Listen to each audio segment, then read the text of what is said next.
With an impressive Rotten Tomatoes score of 90%, an upcoming horror movie seems to perfect one of A24's biggest trends.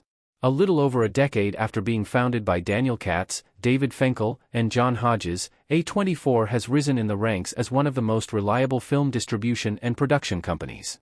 Almost always, the mere appearance of the A24 logo before a film, especially if it belongs to the horror genre, is a marker of quality, innovative storytelling, and character-driven narratives.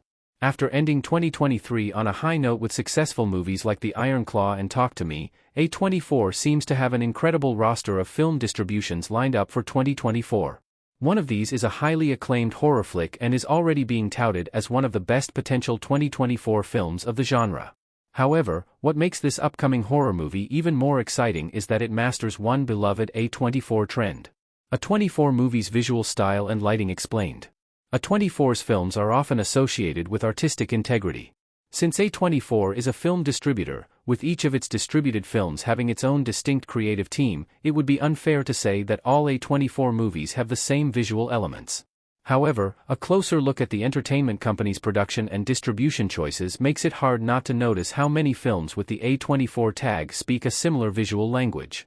For instance, many A24 movies and shows adopt character-driven stories in which lighting is used as a key narrative device to reflect a character's emotional state and inhibitions. The emphasis on flashy and often neon-esque lighting in many A24 movies and shows creates an intimate and atmospheric ambience for viewers, allowing them to wholly immerse themselves in what they are watching. One of the biggest reasons A24's visuals feel so compelling and distinct from mainstream films is that the company has a long history of working with creative arthouse cinema directors like Ari Aster, Alex Garland, Robert Eggers, and Darren Aronofsky, among others. Production houses and distributors rarely receive credit for a movie's quality, or lack thereof.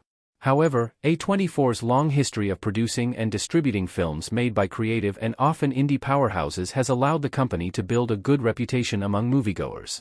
Interestingly, when director Harmony Korine first pitched Spring Breakers, which was one of the first few A24 films that helped the studio garner some attention, he said, via Vice, he wanted it to be a Britney Spears video meets a Gasparino film. While not all A24 films and shows have the Britney Spears video meets a Gasparino film aesthetic, many do adopt experimental and boundary-pushing visual elements that echo Korine's description. I Saw the TV Glow makes A24 style a key part of the story.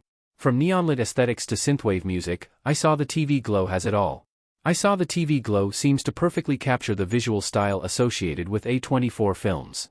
As its title suggests, the movie often adopts a bright neon color palette, which reflects the eerie glow emitted from a television screen in a semi-darkened room. Since I Saw the TV Glow has been helmed by indie director Jane Schoonbrunn, it also has other visual aspects that seem reminiscent of previous films produced and distributed by the media company.